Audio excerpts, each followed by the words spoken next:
my name's John. Welcome back to my channel.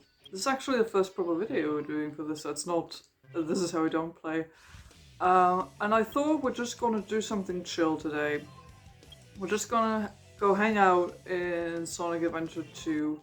I'm gonna show you my Chao, and I'm gonna take this as an opportunity to just talk about the new-ish Sonic movie. So let's head into the Chao garden. And then we just chill a bit while I talk to you about the movie. So yeah, Sonic the Hedgehog 3 came out, I think back in December, and it took me a while to get around to watching it. But I finally did it. Actually, I watched it twice. I rewatched it the other day to prep for this, basically. I think Chao was asleep. Well, obviously I have to show you my Shadow Chao, because we're here with Shadow. It's called Shade.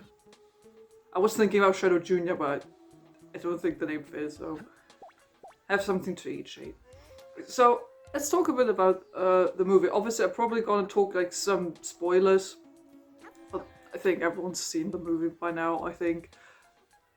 So I'm gonna talk a bit about like the story and the characters and how I think they adapted the video games, so to speak. So overall, I think I really liked the movie. What I like about the Sonic movies is basically they get better with every movie. Like, I like the first one alright, and the second one I really enjoyed because like they introduced Tails and Knuckles, and the humor has always been quite good. And now with the third one, I got even more excited because Shadow was in it, and Shadow is my boy. You know, Shadow's my boy. He's my favorite Sonic character. So I was very excited about finally seeing him in one of those movies.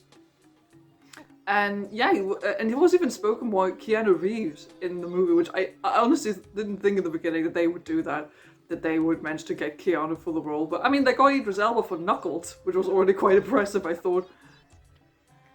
So let's talk a bit. How about we talk about the story first, like the overall story. So I think the story was alright. I do like that they took quite a lot of inspiration from Sonic Adventure 2. I mean, obviously, because, you know, it's the story of Shadow. Personally, maybe I would have liked it if they had included even more of the Sonic Adventure 2 story, because I just think that Sonic Adventure 2 has one of the best, if not the best, story in the Sonic canon, so to speak. But I like they took many elements from it. So it's also, you know, with Sonic and Co. sort of hanging out, being a family, which is quite cute. I like the Wachowskis. They weren't in the movie that much this time, which I don't mind too much.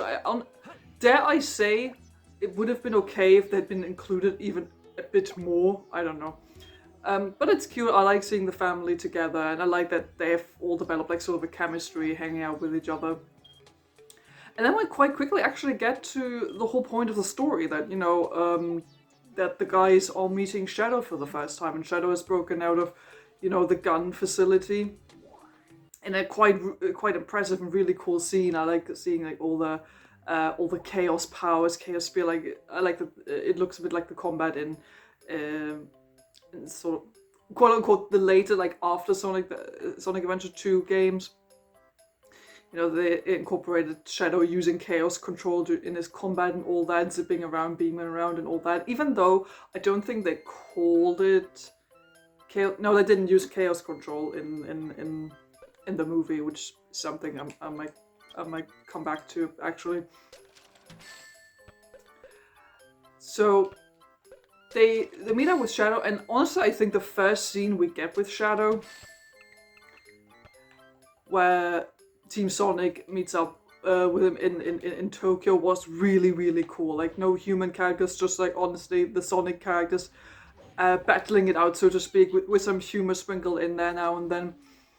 And it was just really cool. I think Shadow made a really good like first impression, showing that he was just way too OP for everyone else. Because let's be honest, maybe if it came down to it, Shadow is the most powerful character in the game's canon, who knows? Certainly not the weakest. And it was really cool, like throwing around the action, and then Sonic actually being caught off guard that Shadow is actually so talented, and he even can knock out Knuckles and all that. So I think that was a really good first impression, showing like all the chaos and all that, and it was really cool that it even incorporated like some bits from the Shadow the Hedgehog game, which I quite like. You know, Shadow like walking up like the wreck of the car amongst the flames. Almost like the opening of Shadow the Hedgehog, you know, where it looks like Shadow kills Sonic, you know. I was very much reminded of that, and then we even get like him on the motorcycle, him picking up a gun and all that. I love that they weren't afraid of incorporating bits from the Shadow the Hedgehog game, even though it's maybe not as beloved as some other games in the canon. So I like that they still incorporate some bits from that. And also, like, it's a really cool fight scene. I think it shows off Shadow's power really well, and that they're like up against like a really big enemy now. And then we actually do get to meet Chaos in the world of the movies, which I did not expect. I did not expect them to maybe include Chaos in some way. But they did manage to do it in a slightly disturbing way, but nevertheless fun. Then we get one of my favorite jokes in the whole movie, which is Tails gets mistaken for a Pokemon, and Knuckles is. They honestly managed to make Idris Elba say Pika Pika as Knuckles, which I thought was quite funny. So we get a bit of exposition there, like with Walters and everything. We hear about, you know, a bit of the past. That Shadow was locked up in like the facility, and it was after being discovered a meteorite. I thought it was interesting that the origin of Shadow in this is sort of it is related to what we know of him, but not fully. So like in the movie, he is not, as far as we know so far, he's not artificially created. He's just straight up, like everyone else, an alien who came to Earth via a weird meteorite. What I do like about that is that this whole meteorite thing still leaves like a door open for them to maybe do Black Doom if they wanted to, which would be interesting. I think Black Doom could be actually a really cool villain in one of those movies.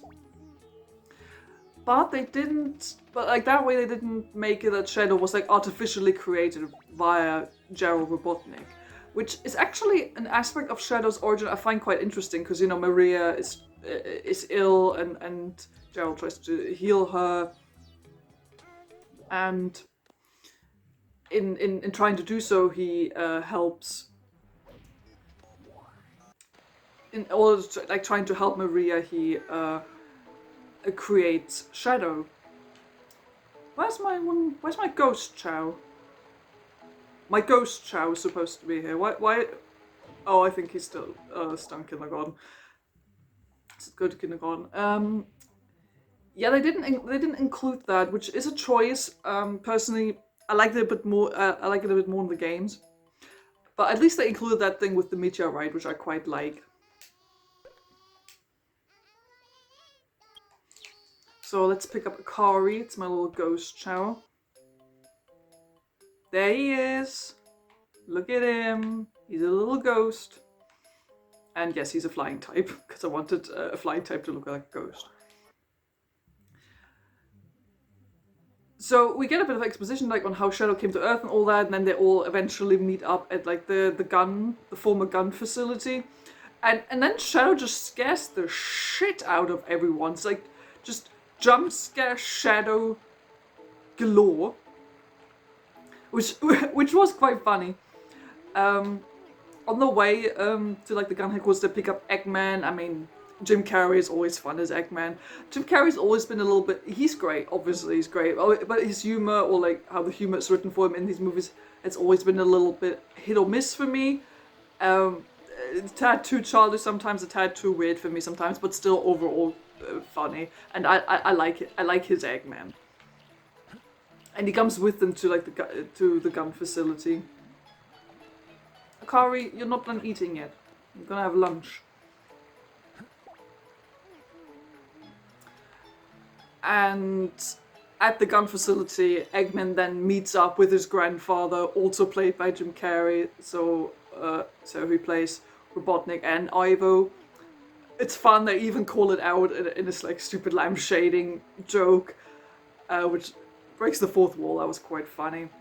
And Gerald Robotnik, I think, is interesting.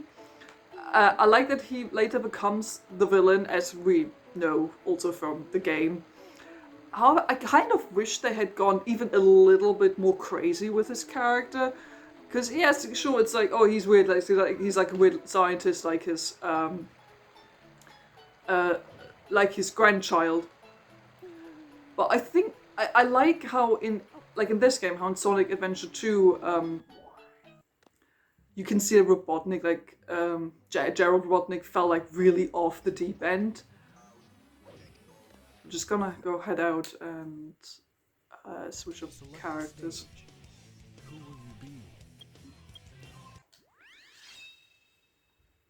Because I like it in the game, you know, when you hear his message that he gave to the people on Earth for killing Maria, and you really feel like he's gone unhinged in the video game. And I wish they had leaned a little bit more into that in the movie as well. But it was still fun to see Ivo and Gerald Robotnik interact on screen, actually. Again, the humor there was sometimes a little hit or miss. It's a little weird that, you know, it's like they're related, but also they lean a bit into like a quote-unquote romance and jealousy, especially also with Agent Stone. It's a bit weird, but purposefully so. It is funny. And I mean, it's fun that Eggman gets more screen time that way, and I like that the movies take their time to actually humanize Eggman in those movies. So they all meet up at the gun headquarters, and of course the Robotniks start working together. We hear a bit more about Shadow. Everyone makes their marvelous escape. Oh, I actually still have a Chao food left there. Okay. Hello, little blue one. Oh God, Knuckles, you're squishing him to death. Should have come with Tails. Oh, who's drowning again? No, don't. You're literally a newborn. Please don't do this to yourself.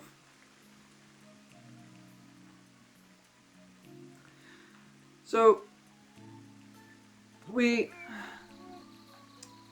why is every Chao sleeping today? Every Chao is just sleeping today. So Tails, Knuckles, and Sonic, they make their escape, and we get the story about. We do actually hear about it's not the space colony, because the space colony doesn't exist in the movie. It's just like, you know, the gun headquarters or whatever that was, that research facility. But we do get the Eclipse Cannon, and a large part of the rest of the story is sort of set on there. It does look very close to like the actual Eclipse Cannon, like the space colony arc, which I quite like. Was really nicely designed. And that's basically what the characters are trying to get to, like with the keys and all that. I wish we had heard a bit more about how the Eclipse Cannon was created, because, you know, like in the films, like that Robotnik built them, I think, for the facility. It would have been fun if they had hinted at that maybe the Eclipse Cannon was also there to destroy Black Doom. I know, which is sort of more like a little bit of a retcon of the Shadow the Hedgehog game, but imagine if they had included that in the movie. That would have been funny. But yeah, I need to get the keys for that, and I travel to London. And everyone's sleeping. Can everyone please just stop?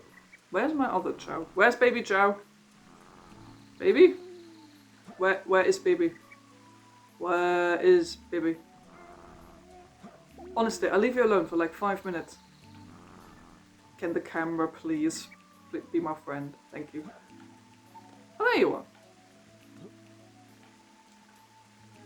So breaking into the headquarters is next.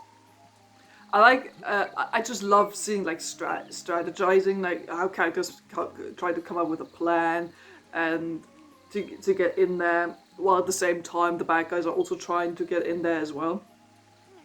I think it's a really fun sequence of events, and then we get the whole the Robotniks are dancing. A scene that, while very funny, maybe goes on for a tad too long, if you ask me. But it's still fun about it. Then we get the whole gravity panel stuff. And what I like is that then the movie sort of hits like in an emotional note when Tom tries to like help, and that by disguising himself as Walters, right? And Shadow then mistakes him for the actual military guy and hits him so hard that he almost dies, and then that's what gets Sonic going as well. And he sees that and thinks Shadow hurt his best friend, his dad, basically. And I like that they aren't afraid to that they weren't afraid to explore those feelings for Sonic's character. And it was also a good parallel, I think, to Shadow, who had lost someone who he really, really liked, who was family. And now basically the same thing is about to happen to Sonic as well, and that's sort of what their parallel emotional journeys are like, which I thought was quite cool. And I like that the movies were able to find a way to still explore Sonic as a character. Oh no, why are you crying? No, don't cry. No. Here, eat more, eat more. Why throw it away if you want to eat it? Eat it. So I like that they are able to still explore Sonic in a new way. So like that way he gets to have an arc in every single movie. And I like that you can see him maturing over the course of all these movies. And in this one, it's like him trying to figure out like how to deal with his feelings, how to not give in to anger, that he needs to figure out that it's like what family means to him, but also like that he needs to learn to listen to them, that he can't maybe always do everything by himself, and that sometimes he has to like not always only think about himself, but also should listen to the others who are talking to him. Okay, actually, we're gonna go head out, maybe play a level, and then come back here. So I do like that emotional exploration.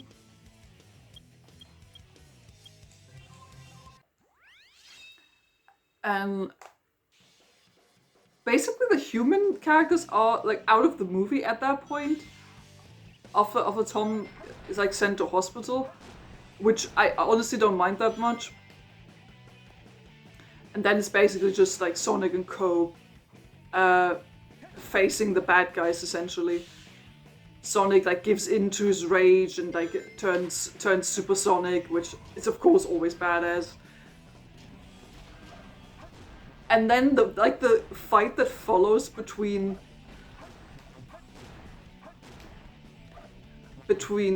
Shadow and Sonic is so freaking epic.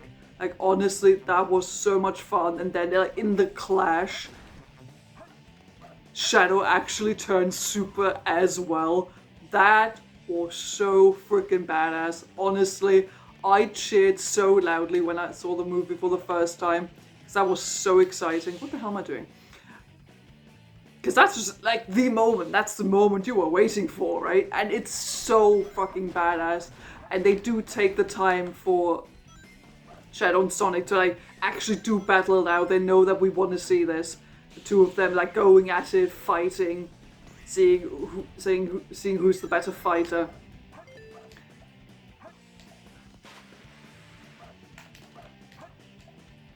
Come on, what's wrong with me today? And honestly, fight brilliant. And then they just sort of they land on the moon and they get their little moment. And I absolutely adore their conversation. I love that we see that they're both connecting over via family, that they are both facing, in case of Sonic, potential loss of someone they loved.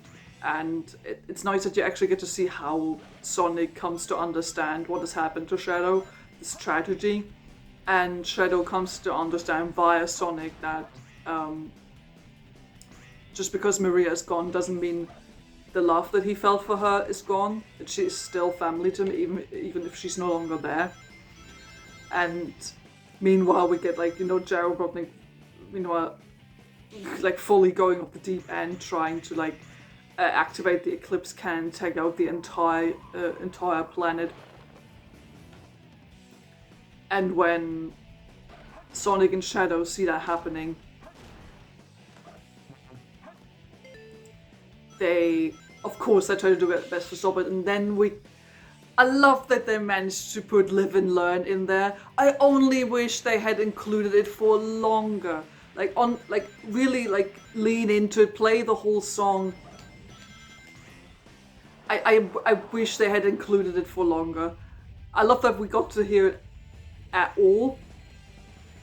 I just wish it felt epic, but I feel like for someone who might not have played this game, doesn't know the song, I don't think it would have hit as hard if it had actually been included, like the final really like, epic moment of the movie, maybe.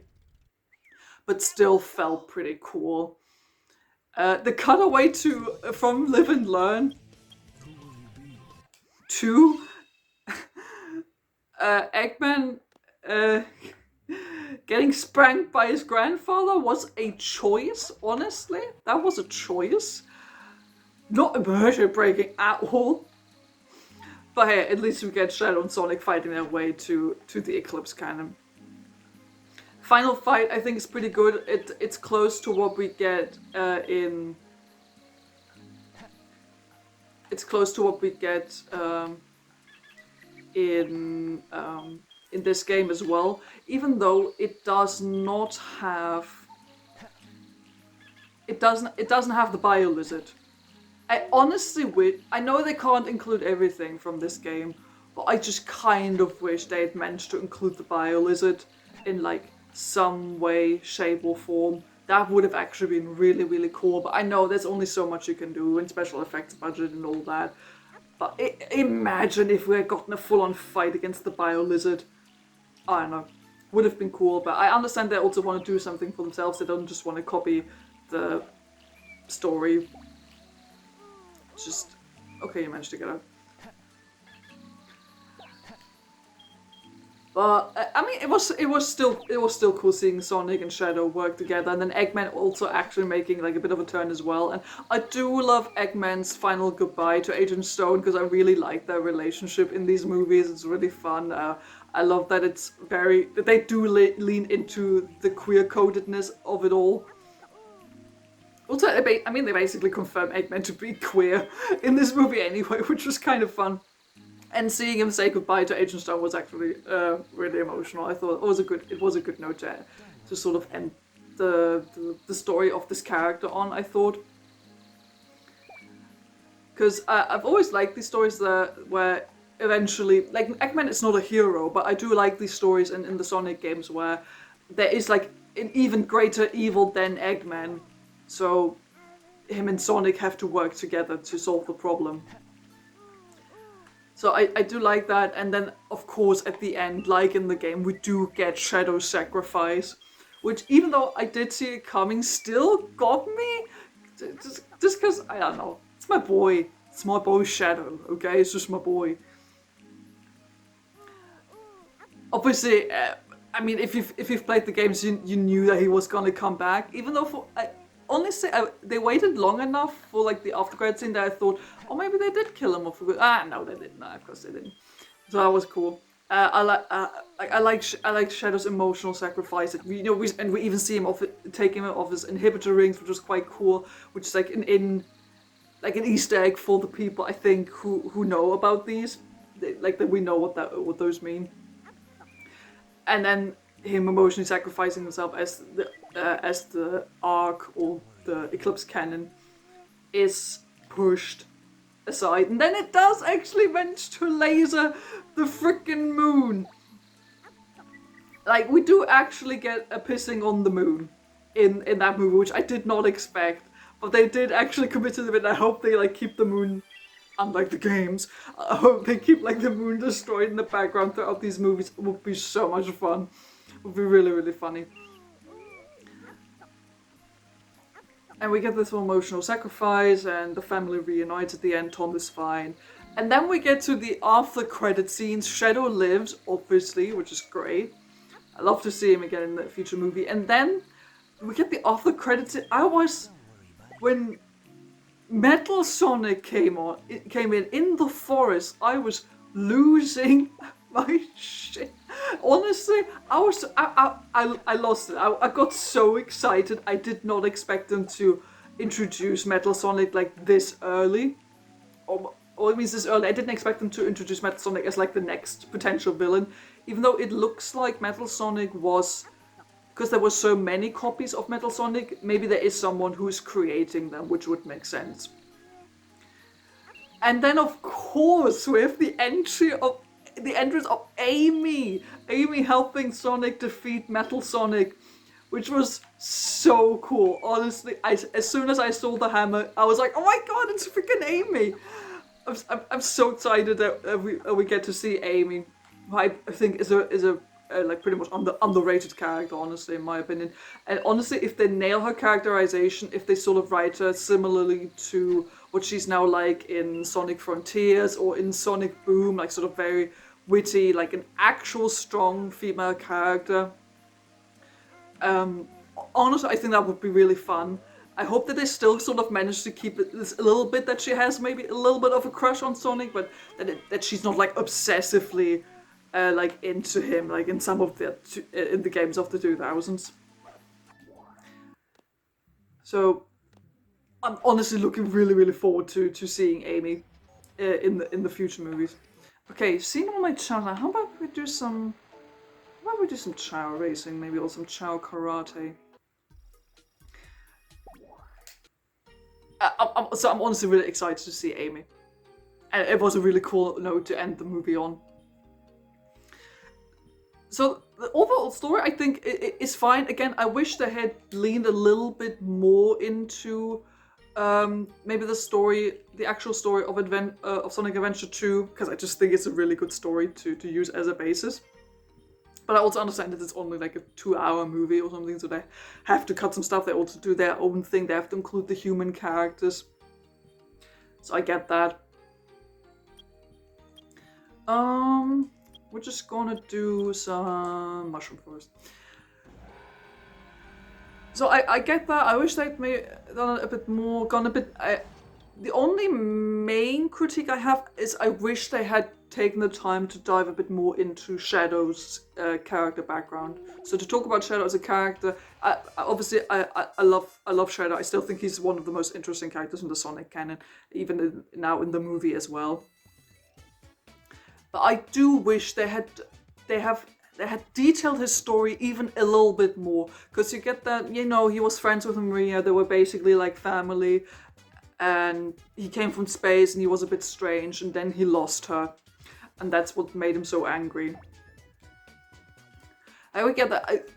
I don't know. I kind of wish they had leaned a bit more into it, because also, like, for example, the way Maria dies, I think, is sanitized in the movie, like, way more than in the games. Because, in the games, Maria gets, basically, as Shadow the Hedgehog implies, shot, like, right in front of Shadow.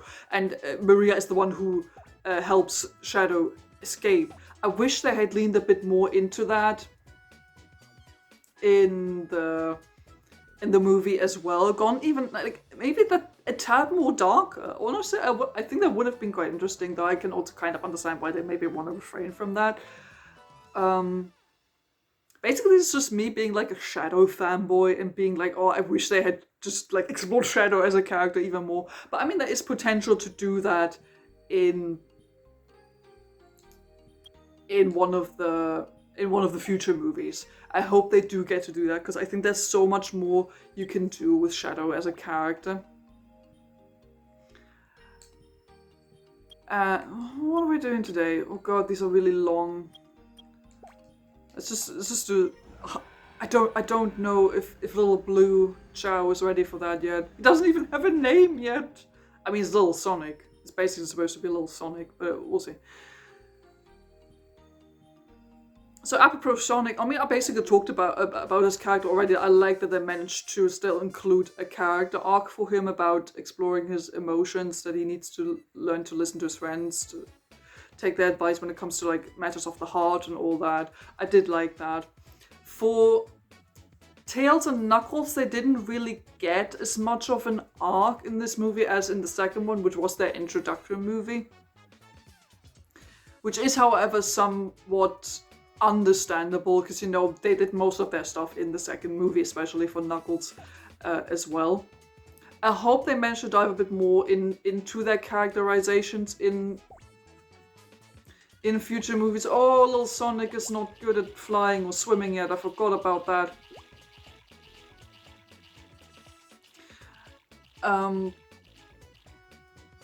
Little Sonic's only good at running. I forgot.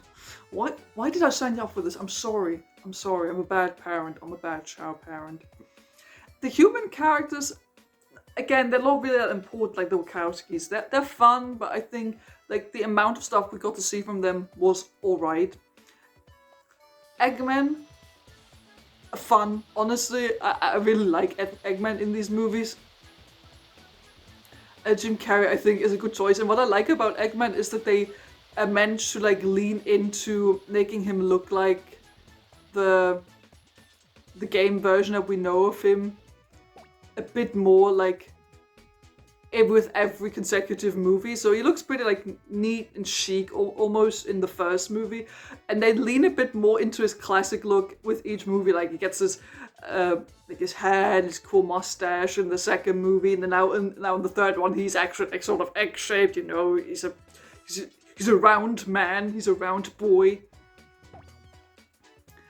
So I do like that about him, and I think he got a good send off. I think, because I don't think we'll get Jim Carrey back for these again. Come on, little Sonic, do it, little Sonic. Hey, not last. Hashtag not last. I'm sorry, little Sonic, you were underprepared. I didn't consider that.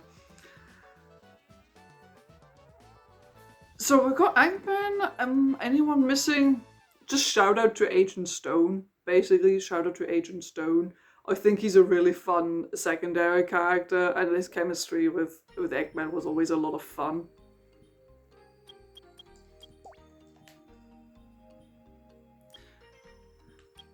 How about we get Shade in here? So what I do hope with Stone though is I do sort of hope that we get to see more of him in the movie. I hope that I keep him as a character. Maybe he could even potentially become the new main villain of the series. That would actually be kind of interesting to see. I guess we'll have to wait and see what they actually do with him. Okay, we're gonna finish up the video by seeing if Shade... I did not check Shade's stats. We'll see if he's able to beat these Angel Chows. Yes. I know this was quite rambly. This is like sort of the first time I'm actually doing like you know, I'm talking while playing video games sort of thing. Let me know basically what you thought of the movie.